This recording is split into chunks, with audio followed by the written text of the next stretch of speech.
Olá pessoal, estamos de volta com a primeira aula ainda de Métodos Computacionais 1 Teórica, IT 751.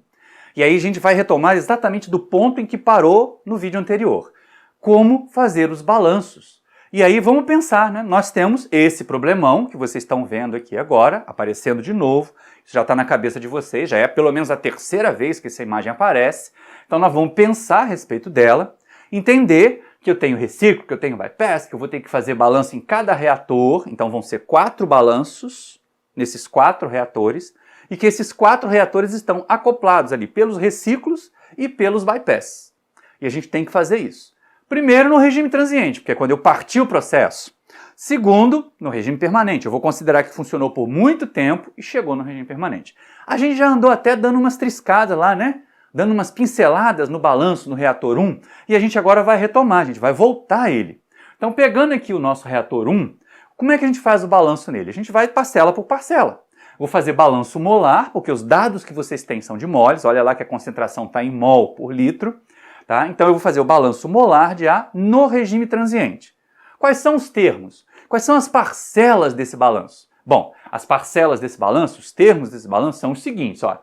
Taxa de acúmulo de massa de A no volume de controle igual a taxa de massa de A que entra menos a taxa de massa de A que sai, mais a taxa de massa de A gerada, peraí, calma, vamos botar as equações completas, depois a gente simplifica, menos a taxa de massa de A consumida, certo? Usando o princípio da homogeneidade dimensional, como é que a gente faz? A gente aproveita para entender, olha, tudo isso aqui, todas as parcelas, cada uma dessas parcelas tem dimensão de massa de A por tempo. E aí, com essa informação, sabendo que eu tenho que chegar em massa de A por tempo, eu vou então fazer o meu equacionamento. Eu vou combinar as variáveis princípio da homogeneidade dimensional. Vão assistir lá a aula no nosso canal, as aulas de introdução à engenharia química, sobre o princípio da homogeneidade dimensional. São duesinhas só. Vocês receberam o link como referência lá no material do ambiente virtual de aprendizagem. Então, como é que a gente faz? A gente faz o seguinte, olha só. Eu tenho que saber primeiro quais são as variáveis e qual é a representação dimensional delas. Agora eu vou acrescentar tudo que vocês já sabem que é reação de primeira ordem. Reação de primeira ordem, o menos RA é só K vezes a concentração. Então a gente já vai usar isso agora. A vazão é volume por tempo, o volume é volume, a concentração é massa de A por volume, o K é tempo a menos 1, este K de reação de primeira ordem, hein, gente? Se for reação de segunda ordem, não é tempo a menos 1, é outra coisa. Mas para a reação de primeira ordem, esse K, essa constante cinética da reação, é tempo a menos 1. E a taxa de reação? A taxa de reação é massa de A por volume por tempo, certo? Agora eu vou pensar em cada termo de acordo com isso. O termo de acúmulo a gente já fez no vídeo passado. O termo de acúmulo é aquele da derivada, então dMA dt é igual a ddt de V1 CA de T dt. Pronto, está resolvido. Isso aí a gente já fez no vídeo passado. Agora, como é que eu faço o termo de entrada? Olha para cá, são 4 entradas, né? Carga pura, FCAF. Carga reciclada do reator 2, que é FCA2. Carga reciclada do reator 3, que é 2FCA3. E carga reciclada do reator 4, que é FCA4. Então, o que eu tenho que fazer? Somar essas 4 entradas. Somar essas 4 taxas de massa. E aí o meu termo de entrada vai ficar assim, ó. Taxa de massa de A que entra é FCAF, se vocês fizerem o princípio da homogeneidade dimensional, como a gente já fez lá para o termo de saída, vão ver que está dando massa de A por tempo, é FCAF mais FCA2 mais 2FCA3 menos FCA4, todos variando com o tempo ali as concentrações, né? Bom, o termo de saída a gente já fez no vídeo passado, é esse aqui. Taxa de massa de A que sai é 5F vezes o CA1 de T. E o termo de geração? Geração a gente viu, né? É 0. Por quê? Porque A é reagente, ele só está sendo consumido. Então, nesta equação aqui não tem aquele termo de geração lá em cima. Mas a gente pode botar ele lá no começo e depois simplificar ou descobrir que ele é 0, como a gente fez aqui. E o termo de consumo, a gente também já fez no outro vídeo, ele é taxa de massa de A consumida, é V1 vezes a taxa de reação, que agora, usando a expressão da taxa de primeira ordem, é V1K CA1 de T. Já substitui ali ó, a expressão da taxa de reação de primeira ordem, que é KCA1. É sempre a concentração dentro do tanque. É sempre a concentração daquele ambiente. E aí, juntando todas essas parcelas, pegando essas parcelas aqui e montando o meu problema, a gente tem essa equação zona, que parece grande, mas que depois a gente simplifica. D dt de V1 CA de T, que é a taxa de acúmulo. Todo esse termo de entrada ali, ó, FCAF mais FCA2 mais 2FCA3 mais FCA4 é entrada, menos 5FCA1 menos V1KCA1, que é o termo de consumo. Pronto. Ah, professor, legal. Agora, meu desafio para você é o seguinte, vocês podem fazer a mesma coisa para os outros 3 reatores. A gente não precisa fazer esse passo a passo todo aqui, senão essa aula vai ficar gigante. E é isso que a gente vai fazer. Por pura analogia, nós vamos pegar e aplicar o PHD, o princípio da homogeneidade dimensional, ao reator 2, ao reator 3, ao reator 4, e vamos ter o seguinte, olha, para o reator 2, a equação de balanço de massa de ar é essa. Também tem alimentação de carga fresca no reator 2, né? Então eu vou ter, ó, termo de acúmulo D dt de V2CA2 de T, né? Igual ao termo de entrada. Entrada são 4 parcelas de novo, são 4 entradas outra vez. Eu tenho a carga pura, eu tenho o reciclo do tanque 3, do reator 3, eu tenho o reciclo do reator 4 e eu tenho a alimentação que veio do reator 1. Aí não é reciclo. E nem é bypass, né? O reator 2 não tem bypass. O reator 1 também não tem. Mas aqui a gente percebe o seguinte, eu tenho 4 termos de entrada, eu vou somar as 4. FCAF mais 3FCA1 mais FCA3 mais 2FCA4. Pronto. Tá ali o meu termo de entrada. E a saída, professor? A saída é essa aqui, ó. 7FCA2. Tá resolvido.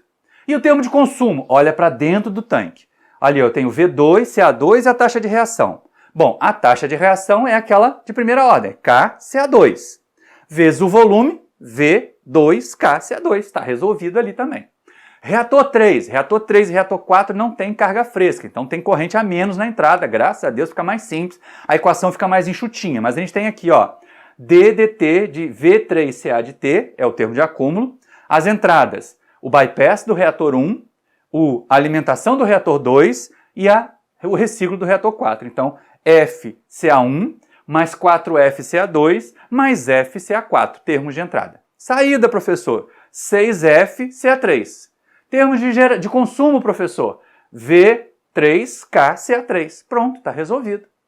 Montamos o nosso balanço por analogia. Ah, mas eu estou com dúvida. Volta nos slides anteriores, olha o material que vocês têm aí que foi distribuído antes, olha o material que está impresso, que deveria estar impresso, que deveria estar na tela de vocês, e vocês vão perceber como é que faz. E aí, por analogia, repetindo, sabendo o que está fazendo, o que fez da outra vez, aprenda. Por isso que está vendo, só, não adianta ficar decorando. Tem que entender. Se não entender o que fez, não percebe que aqui está faltando uma parcela. Vai acabar botando FCAF ali também, porque decorou que no reator 1 e no reator 2 tinha. Entendam. Como é que eu monto o termo de entrada? Eu multiplico a vazão pela concentração. Como é que eu monto o termo de saída? Eu multiplico a vazão de saída pela concentração. Como é que eu monto... É isso que é entender o conceito. E aí o reator 4 vai ser muito semelhante ao do reator 3. Ele tem só alimentações. Bypass do reator 1, bypass do reator 2 e alimentação do reator 3. E uma saída só. Tá? Então a equação fica sendo essa daqui, ó. D dt de V4 CA4 de T igual, termo de acúmulo esse, né? Igual, termo de entrada, bypass do reator 1, bypass do reator 2, alimentação do reator 3. FCA1 de T mais 2FCA2 de T mais 3FCA3 de T. Pronto, resolvido. Saída, professor, 6FCA4 de T, tá ali, vocês estão vendo, ó. Só tem uma corrente de saída. E o termo de consumo? Termo de consumo V4KCA4 de T. Está resolvido. Viu? Agora a gente tem aqui 3 equações, mais uma do slide anterior, 4 equações. E eu preciso descobrir como é que o CA1 varia com o tempo, como é que o CA2 varia com o tempo, como é que o CA3 varia com o tempo, como é que o CA4 varia com o tempo. É o que foi pedido no item A. E olha só que coisa interessante. Agrupando as equações e montando os problemas de valores iniciais. Professor, o que é problema de valor inicial? Você não fez introdução comigo ou não lembra? Vai lá nas 2 últimas aulas de regime transiente e introdução que você vai perceber. Todo problema de valor inicial tem a equação diferencial e a condição inicial associada a ela. A condição inicial é uma informação sobre a variável dependente que está associada àquela equação diferencial. Então nós temos 4 equações e 4 condições iniciais ali. Nossa, é assustador. Aqui a gente realmente fica assim, né? Dá aquela respirada, agora como é que faz isso? Lá a introdução resolvia uma equação só, com uma condição inicial só e já dava um trabalhão, agora aqui são 4, uma está amarrada na outra. Calma, tenham paciência, porque esse conjunto de equações aqui não é assunto de 751. E T751 não vai lidar com sistema de equações diferenciais. Esse vocês vão resolver lá naquela optativa que eu falei, ó, métodos matemáticos aplicados, e T353, que vocês vão ter a oportunidade de aplicar equações diferenciais e resolver equações diferenciais das mais variadas formas, nos mais variados problemas aplicados de engenharia química e utilizados já direto aqui para nós. Principalmente também usando simuladores, como é fácil. As condições iniciais são aquelas ali, elas estão enunciadas. Se vocês forem ler lá no enunciado, está dito, olha, na partida do processo, a concentração de reagente dentro de cada reator era metade da concentração de alimentação. Como a concentração de alimentação é CAF, então as condições iniciais são ali, ó, T igual a 0 minuto, CA1 de 0 é meio CAF. T igual a 0 minuto, CA2 de 0 é meio CAF, e a mesma coisa para o CA3 e para o CA4, né, para a gente não ficar se repetindo aqui. E aí vem a questão, agora é o item B. O que acontece? Professor, o que acontece no regime permanente? Eu pergunto para vocês. O que vocês aprenderam na introdução que acontece no regime permanente? Hein? O que acontece no regime permanente, meu povo? O que caracteriza? O que faz um problema ou um sistema entrar em regime permanente? E aí, é claro, a gente sabe que só existe regime permanente quando o acúmulo de grandezas conservativas é nulo. E aí, lembra, todas as grandezas conservativas têm que ter acúmulo nulo. Todas as variáveis, todas as grandezas que forem consideradas para estar em regime permanente tem que ter acúmulo nulo. Se tiver umazinha que tem acúmulo diferente de zero, não é regime permanente. O sistema como um todo não está em regime permanente. Pode ser até que algumas variáveis fiquem constantes no tempo, mas o sistema não estará em regime permanente enquanto todas as grandezas não estiverem com acúmulo zero. Todas as grandezas têm acúmulo zero, beleza, chegou no regime permanente. Então é isso que a gente tem aqui. E aí o que acontece? Todos aqueles primeiros membros das nossas equações anteriores, por isso que a gente não precisa fazer de novo, né? Fez o primeiro item A, agora a gente só vai fazer as simplificações necessárias. O que acontece? Bom, a causa de haver regime permanente é que o acúmulo é zero. Então, o acúmulo de A no reator 1 é zero, o acúmulo de A no reator 2 é zero, o acúmulo de A no reator 3 é zero, o acúmulo de A no reator 4 é zero. E aí, qual é a consequência? Por que não tem acúmulo? Imagina na conta bancária de vocês, que vocês recebem 100 e gastam 100. E tinha 50 lá dentro. No final do mês vai ter quanto? 50. Tinha 50 no começo do mês, tinha 50 no final do mês. Não teve acúmulo zero. Nem diminuiu, nem aumentou o saldo de vocês na conta bancária, não é verdade? A coisa é a mesma aqui. Se tem acúmulo zero, a quantidade da grandeza não varia com o tempo. Então, como consequência de ser regime permanente, a concentração CA1 não é mais de T, é uma concentração CA1 do regime permanente, que é constante ao longo do tempo. A mesma coisa para CA2, para CA3, para CA4. E aí a gente percebe o seguinte, olha, quando a gente tem que ter cuidado com isso, aquela brincadeira de causa e consequência, né? A causa tem sempre que vir antes da consequência. E aí a causa do regime permanente é esta, o acúmulo é nulo. Isso causa o regime permanente, isso é responsável por ser regime permanente em um determinado sistema. E aí, qual é a consequência do regime permanente? A consequência é que as coisas não variam com o tempo. Se o problema está em regime permanente, nada, nenhuma das grandezas pode variar com o tempo, ao longo do tempo, certo? Então a nossa equação de balanço de massa de A vai ficar mais simples. Ela vai ficar desse jeito aqui, 0 igual a taxa de massa de A que entra, menos a taxa de massa de A que sai, mais a taxa de massa de A gerada, que eu posso estar fazendo o balanço de um produto, menos a taxa de massa de A consumido. Agora vamos aplicar no nosso caso. No nosso caso é muito simples, eu pego as equações, 0 o meu termo de acúmulo e coloco lá a concentração do regime permanente em vez de concentração do tempo. E tenho essas 4 equações aqui, olha só. Reator 1, lembra que ali eu já juntei os termos, já coloquei em evidência, já usei a propriedade da multiplicação que vocês aprenderam lá no ensino fundamental, de conseguir colocar uma grandeza em evidência ali, ó. A concentração 1 multiplica o termo de saída e a concentração 1 multiplica o termo de consumo. Eu juntei os dois termos, o termo de saída e o termo de consumo num termo só. Então eu fiquei com 0 igual a FCAF mais FCA2 do regime permanente mais 2FCA3 do regime permanente mais FCA4 do regime permanente menos 5F mais V1K que multiplica CA1 do regime permanente. A mesma coisa eu fiz para a equação 2, a mesma coisa eu fiz para a equação 3, a mesma coisa eu fiz para a equação 4. A única diferença é que aqui eu agrupei ali os termos de saída e os termos de consumo, porque dá para usar, porque fica uma variável só, né? É sempre o CA1 na equação 1, CA2 na equação 2, CA3 na equação 3, CA4 na equação 4. Beleza? Tá arrumadinho assim. E aí esse problema, esse aqui e outros muitos parecidos com esse, vocês já vão ter lá naquela avaliação continuada, assim que terminar a aula síncrona, que a gente tiver a primeira reunião síncrona, vem a avaliação continuada, que é a maneira da gente verificar a presença assíncrona. E aí a gente começa a ter nas avaliações continuadas problemas diferentes desse. Este problema e vários outros semelhantes, esses são de métodos computacionais. Esses são de T751 e a gente vai resolver. E aí vamos voltar um pouquinho, passinho para trás, introdução à engenharia química. Como é que a gente começa?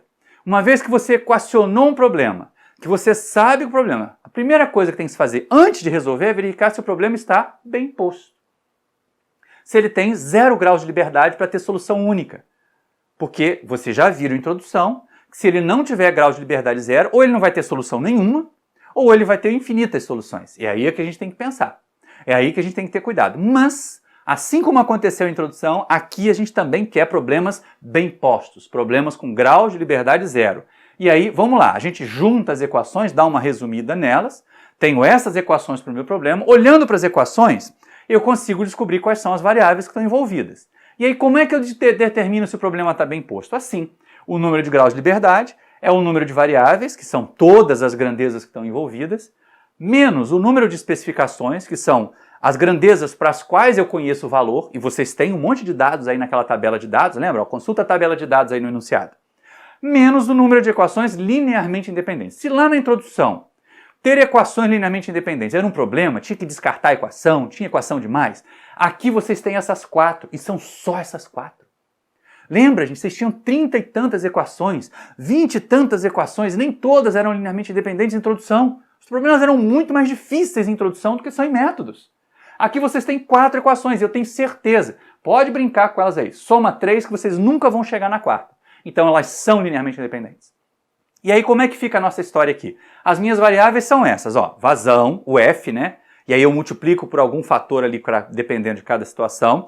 O K, que é a constante cinética da reação. O CA1, o CAF, a concentração na alimentação. V1, V2, V3, V4, né, os volumes. E a concentração do regime permanente 1 no tanque 1, no reator 2, no reator 3, no reator 4. Ou seja, 11 variáveis.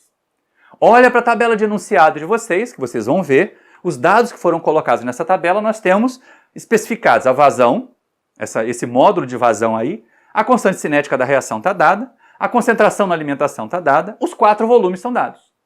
Então nós temos 7 especificações, 7 valores conhecidos das 11 variáveis que nós temos. E aí a gente ainda tem 4 equações linearmente independentes. Como é que fica o cálculo do grau de liberdade? Fica assim. A gente tem essa situação. Nós temos grau de liberdade igual ao número de variáveis, menos o número de especificações, menos o número de equações linearmente independentes, igual a 11 menos 7 menos 4, 0! Viva! Nós temos um problema bem posto. Nós vamos conseguir uma solução única para esse nosso problema. E isso aqui é uma questão importante a ser levada em consideração. Bom, olhando para essas equações aqui, e vocês lembrando de álgebra linear que fizeram no segundo período, dá uma vontadinha, pelo menos para ficar mais fácil para resolver, de escrever essas equações algébricas lineares que estão na forma aberta, que estão na forma de equações algébricas abertas, na forma matricial. Então, agrupando os termos, dando uma simplificadinha aqui, juntando o que é, né, incógnita num termo, deixando tudo que não é incógnita no outro, nós vamos chegar num sistema como esse aqui. Não se assustem.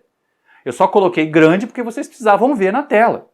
Mas no caderno vê que é pequenininho, né? No caderno vocês vão escrever pequenininho. Então eu tenho essa matrizona aqui, que tem todos os coeficientes das minhas incógnitas. Eu tenho aquele vetor de incógnitas ali, ó, o CA1 do regime permanente, o CA2 do regime permanente, o CA3 do regime permanente, o CA4 do regime permanente. E eu tenho lá igual ao vetor de respostas, que a gente fala, né? Que no reator 1 e no reator 2 eu tenho carga fresca. Então aparece um CAF lá que não é incógnita, vai para o segundo membro. Fica menos CAF, eu só dividi tudo por F, passei o CAF pelo outro lado e já tinha colocado em evidência lá na situação seguinte. E 0 e 0. A gente pode generalizar um sistema de equações algébricas lineares desse jeito. É a matriz A vezes o vetor de incógnita x igual ao vetor de respostas R. E a gente normalmente conhece a matriz A, está ali, ó, toda dada, né? A gente conhece o vetor de respostas, está ali todo dado, e precisa descobrir qual é o vetor de incógnitas, não é? E a questão que se coloca é a seguinte: no nosso caso, este caso simples, a matriz de coeficientes é esse trem grandão aqui. Tá? Só tem na diagonal principal alguma coisa mais complicada, o resto são numerozinhos simples, porque são os coeficientes das incógnitas.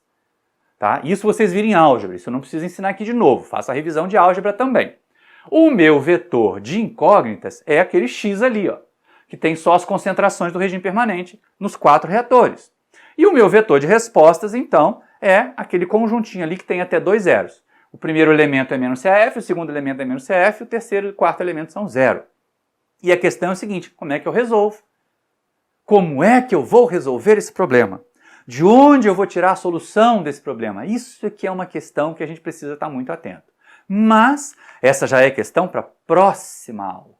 Eu termino deixando para vocês uma proposta de atividade de avaliação continuada, de atividade assíncrona, que vocês vão receber também lá no SIGA-A, vão receber no nosso ambiente virtual de aprendizagem e vão ter aí um tempo definido para me mandar de volta. Com certeza é algo semelhante, é algo ligado ao assunto da aula de hoje e à revisão de introdução à engenharia química que vocês precisam fazer até a semana que vem. Então, um grande abraço para vocês, nós concluímos essa aula hoje e aproveitem, vou reforçar, hein, gente? Leiam o material que foi disponibilizado lá no SIGA-A, assistam os vídeos tantas vezes quanto forem necessários até assimilar os conceitos, as informações que estão colocadas aqui, para quando a gente chegar na atividade síncrona, todo mundo está afiadão. E aí a gente poder trabalhar outras questões, apresentar outros problemas, fazer algumas discussões, e lá eu vou também marcar a data das provas e tudo mais, tá bom? Um grande abraço para vocês e até a próxima aula.